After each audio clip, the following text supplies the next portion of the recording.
আসসালামু আলাইকুম। নাজনীন আহমেদ স্বাগত জানাচ্ছি এনটিভির মধ্যরাতের খবরে। ক্রাউন সিমেন্ট শিরোনাম দেখছিলেন, এবারে পুরো খবর। অপ্রত্যাশিত পরিস্থিতির কারণে পাকিস্তানের উপপ্রধানমন্ত্রী ও পররাষ্ট্রমন্ত্রী ইসহাক দারের ঢাকা সফর স্থগিত করা হয়েছে। বৃহস্পতিবার পাকিস্তানের পররাষ্ট্র মন্ত্রণালয় এক বার্তায় এ তথ্য জানিয়েছে। বার্তায় উল্লেখ করা হয়, অপ্রত্যাশিত পরিস্থিতির কারণে পাকিস্তানের উপপ্রধানমন্ত্রী ও পররাষ্ট্রমন্ত্রী আগামী ২৭-২৮ এপ্রিল বাংলাদেশ সফর করতে পারছেন না।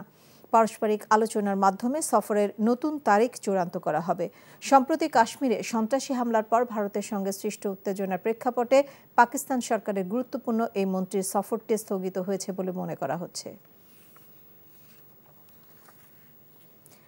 বাংলাদেশ পুনর্গঠনে অন্তর্বর্তী সরকারের প্রধান উপদেষ্টা অধ্যাপক ডক্টর মোহাম্মদ ইউনূসকে সব ধরনের সহায়তার আশ্বাস দিয়েছেন কাতারের প্রধানমন্ত্রী শেখ মোহাম্মদ বিন আব্দুর রহমান বিন জসিম আল থানি।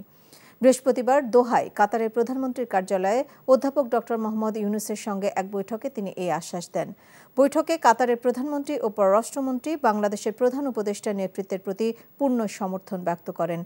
কাতারের প্রধানমন্ত্রী বলেন, তিনি বাংলাদেশের সঙ্গে কাতারের সম্পর্ককে নতুন উচ্চতায় নিয়ে যেতে তার একজন ঘনিষ্ঠ সহযোগীকে মনোনীত করবেন।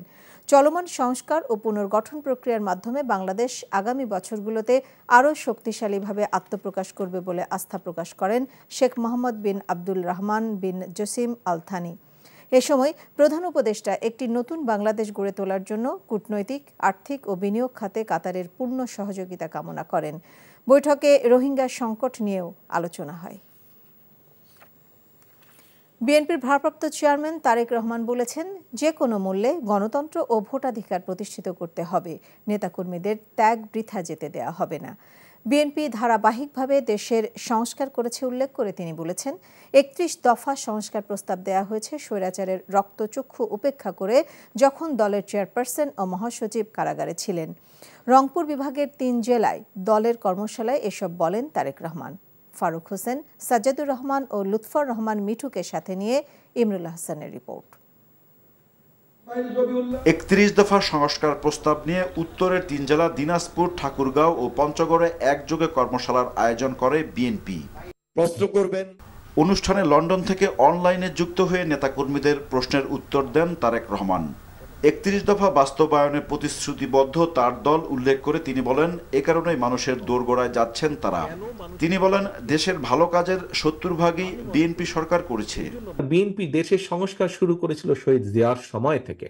বাকশাল থেকে বহুদলীয় গণতন্ত্র, দেশনেত্রী খালেদা জিয়ার সময় প্রেসিডেন্সিয়াল ফর্ম থেকে সংসদীয় পদ্ধতি, ধারাবাহিকভাবে আমরা সংস্কার করেছি। সেটি শিক্ষা, সেটি প্রশাসন, সেটি দেশ পরিচালনা, সেটি স্বাস্থ্য, সেটি খাদ্য উৎপাদন, কৃষি, সব ক্ষেত্রে বিএনপি কোনো না কোনোভাবে সংস্কারের অবদান রেখেছে, সংস্কার করেছে বিএনপি। তারেক রহমান বলেন, বিএনপির প্রস্তাবে কাঠামোগত সংস্কারের পাশাপাশি মানুষের ভাগ্য উন্নয়নের কথাও আছে। রাষ্ট্র মেরামতের ভাবনার কথাও সবার আগে বিএনপি উপস্থাপন করেছে বলে উল্লেখ করেন তিনি। আজ অনেকেই অনেক সংস্কারের কথা বলছেন, আমি কারো সমালোচনা করতে চাই না। আমাদের সংস্কার উপস্থাপন এবং তাদের সংস্কার উপস্থাপনের মধ্যে একটি পার্থক্য আছে। আমি চাপের মুখে দিয়েছি, যখন নিষ্পেষিত, আমার মহাসচিব তখন জেলে, আমার পার্টির চেয়ারপারসন তখন জেলে, আমার শত হাজারো নেতাকর্মী তখন জেলে, আমার লক্ষ লক্ষ নেতাকর্মী তখন মিথ্যা গায়েবী মামলায় আদালতের বারান্দায় ঘুরে বেড়াচ্ছে। জেলের মতভেদ থাকলেও তা যেন গণতন্ত্রে উত্তরণে বাধা হয়ে না দাঁড়ায়, সে বিষয়ে সব মহলকে সচেতন থাকার আহ্বান জানান তারেক রহমান। বলেন, বিরোধী নেতাকর্মীদের দীর্ঘদিনের সংগ্রাম বৃথা যেতে দেওয়া হবে না। আমরা যেই সংগ্রামে রাজপথে নেমে এসেছিলাম বিগত 15 বছর ধরে, গণতন্ত্রের প্রতিষ্ঠা, যেই সংগ্রামের জন্য আমাদের বহু নেতাকর্মী গুম খুনের শিকার হয়েছে, বহু নেতাকর্মী আমাদের আজকে পঙ্গুত্ব বরণ করেছে, তাদের এই বলিদানকে কোনোভাবে বৃথা দিতে যাওয়া যাবে না। জুলাই আগস্টের আন্দোলনে পৃথিবীর কোনো দেশে যুদ্ধ না হলে শিশু হত্যা হয় না। এই শিশুগুলোর বলিদান কেন? শুধুমাত্র গণতন্ত্র প্রতিষ্ঠার জন্য। কাজে বাংলাদেশ জাতীয়তাবাদী দল বিএনপি এবং তার প্রতিটি নেতাকর্মী আজকে প্রতিজ্ঞাবদ্ধ যে বাংলাদেশে যে কোনো মূল্যে গণতন্ত্র প্রতিষ্ঠিত হতে হবে।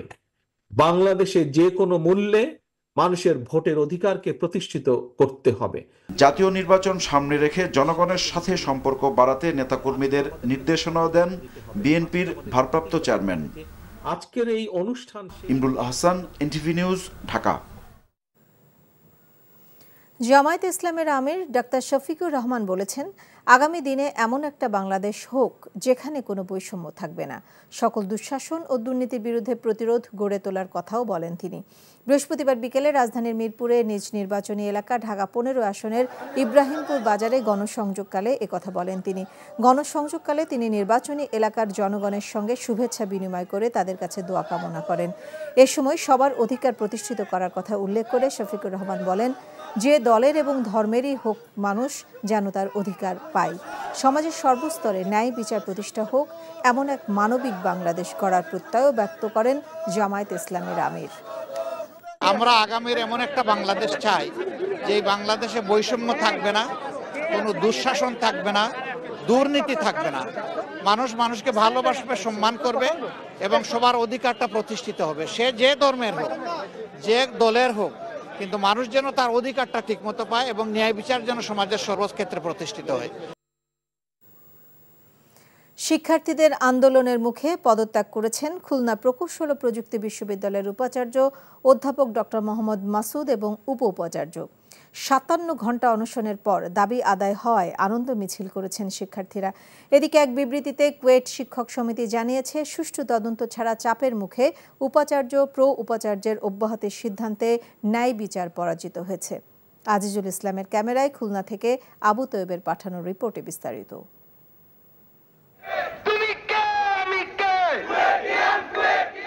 বিজয়ের স্লোগানে মুখর ক্যাম্পাস, আনন্দ মিছিল বিশ্ববিদ্যালয়ের বিভিন্ন এলাকায় প্রদক্ষিণ। দীর্ঘ প্রতীক্ষা, কঠিন অনশনের পর দাবি আদায়, রাজনীতিমুক্ত ক্যাম্পাস গড়ার প্রত্যয় খুলনা প্রকৌশল ও প্রযুক্তি বিশ্ববিদ্যালয়ের শিক্ষার্থীদের। আন্দোলনে যারা পাশে ছিলেন তাদের প্রতিও কৃতজ্ঞতা। কুয়েটের জন্য ছাত্র রাজনীতি প্রবেশ করতে না পারে, ওটা যেন অর্ডিন্যান্স জারি করার ব্যবস্থা করা হয়। পাশাপাশি আরো ছোট অনেক সংস্কার আছে, আশা করি নতুন ডিসিশন যিনি আসবেন ওগুলো উনি বাস্তবায়ন করবেন যাতে আমাদের খুশিটা আরো বাড়তে পারে। দফায় দফায় আমাদের প্রতিবাদ এবং আন্দোলনের প্রেক্ষিতে আমাদের আজকের এই বিজয় হয়েছে এবং আমাদের সাথে সংহতি জানিয়েছে। তাদেরকে আমরা আমাদের সকল কুয়েটিয়ানদের পক্ষ থেকে মনের অন্তঃস্থল থেকে তাদের প্রতি কৃতজ্ঞতা জানাচ্ছি। এদিকে শিক্ষক সমিতির বৈঠকের পর বিবৃতিতে নিন্দা জানানো হয় চাপের মুখে উপাচার্য এবং প্রো উপাচার্যের অব্যাহতির সিদ্ধান্তকে। সুষ্ঠু তদন্ত ছাড়া চাপের মুখে ভাইস চ্যান্সেলর ও প্রো ভাইস চ্যান্সেলরের অব্যাহতি সিদ্ধান্তে মূলত ন্যায় বিচারের পরাজয় হয়েছে। গৌরবান্বিত জুলাই গণ অভ্যুত্থানের দীর্ঘ 8 মাস পরেও যদি শিক্ষা প্রতিষ্ঠানে এহেন কার্যক্রম চলতে থাকে, তা শুধু বিশ্ববিদ্যালয় নয়, সমগ্র বাংলাদেশের রাষ্ট্রীয় শৃঙ্খলা ভেঙে ফেলতে পারে জানিয়ে শিক্ষক সমিতি উদ্বেগ প্রকাশ করছে। এর আগে বুধবার মধ্যরাতে তথ্য সম্প্রচার মন্ত্রণালয়ের স্বাক্ষরিত বিজ্ঞপ্তিতে উপাচার্য ডক্টর মোহাম্মদ মাসুদ এবং প্রো উপাচার্য অধ্যাপক এসকে শরীফুল আলমের পদত্যাগের বিষয়টি নিশ্চিত করা হয়।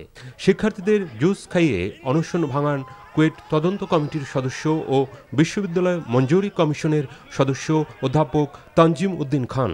শিক্ষা মন্ত্রণালয় জানায়, বিশ্ববিদ্যালয়ের স্বাভাবিক কার্যক্রম বজায় রাখতে দায়িত্ব দেওয়া হবে জ্যেষ্ঠ এক অধ্যাপককে।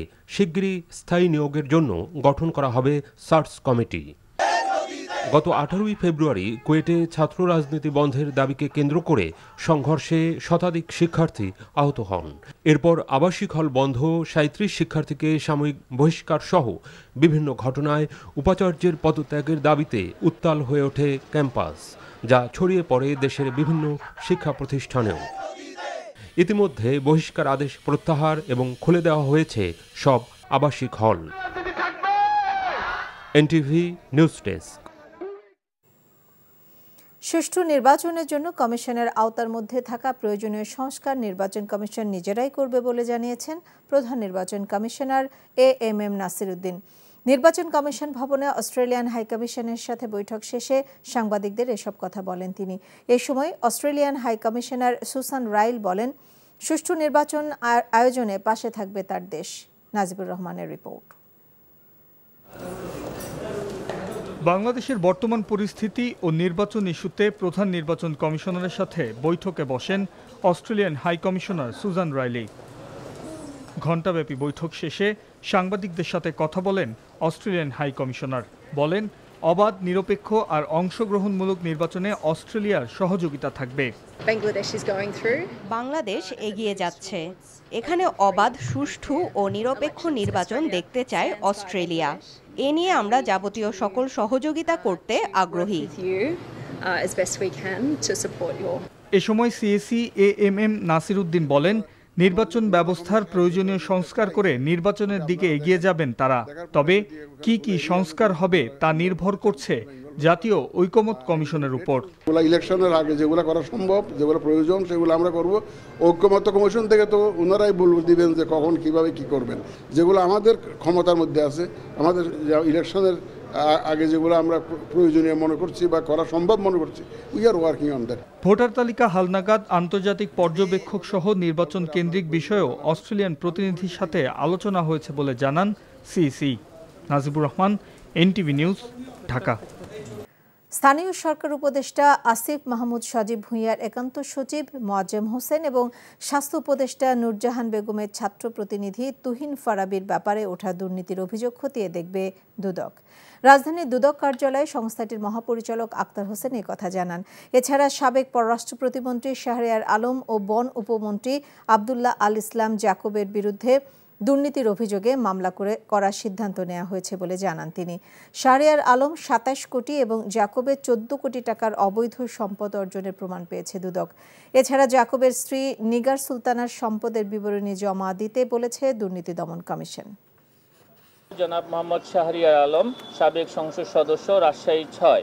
জনাব আবদুল্লাহ আল ইসলাম জ্যাকব, জ্ঞাত আয়ের উৎসের সাথে অসঙ্গতিপূর্ণ 13 কোটি 98 লক্ষ টাকারও বেশি মূল্যের সম্পদ অর্জন, দুর্নীতি প্রতিরোধ আইন 1947 এবং মানি লন্ডারিং প্রতিরোধ আইন 2012 সংশ্লিষ্ট ধারায় আরও একটি মামলা রুজুর সিদ্ধান্ত গৃহীত হয়েছে। 46তম BCS এ প্রশ্ন ফাঁসের বিষয়ে এখনও তদন্ত চলছে। পুরোপুরি বাতিল করার মতো পর্যাপ্ত কারণ পায়নি কমিশন বলে জানিয়েছেন বাংলাদেশ সরকারি কর্ম কমিশন PSC চেয়ারম্যান অধ্যাপক ডক্টর মোবাশ্বের মোনেম। বৃহস্পতিবার বিকেলে রাজধানীর আগারগাঁওয়ে বাংলাদেশ সরকারি কর্ম কমিশনে এক সংবাদ সম্মেলনে একথা জানান তিনি। বলেন, সিআইডি তদন্তে যদি কেউ দোষী প্রমাণিত হয় তবে তাৎক্ষণিক ব্যবস্থা নেবে PSC। এ সময় চেয়ারম্যান আরও জানান, প্রশ্ন ছাপানো, সংরক্ষণ ও নিরাপত্তার জন্য সতর্ক আছে PSCর। বিজি প্রেসে BCS এর কোনো প্রশ্ন ছাপানো হবে না। বলেন, শিক্ষার্থীদের সাথে কথা বলে PSCকে ঢেলে সাজানো হবে। জানান, 1 থেকে 1.5 বছরের মধ্যে পরীক্ষার জট ছাড়াতে কাজ করছে কমিশন। এছাড়া যুগোপযোগী সিলেবাস প্রণয়নে কাজ চলছে বলেও জানান PSC চেয়ারম্যান। প্রশ্ন ওঠে, কিন্তু আমরা সন্দেহাতীতভাবে প্রমাণ করতে পারি না, এখনো পারিনি, যেটা সিআইডি তদন্ত করছে। সিআইডি তদন্তে যদি দোষীরা বের করতে পারে সিআইডি, এবং তখন যেই মুহূর্তে তারা দোষী সাব্যস্ত হবে তৎক্ষণাৎ তাদের বিরুদ্ধে ব্যবস্থা নেওয়া হবে।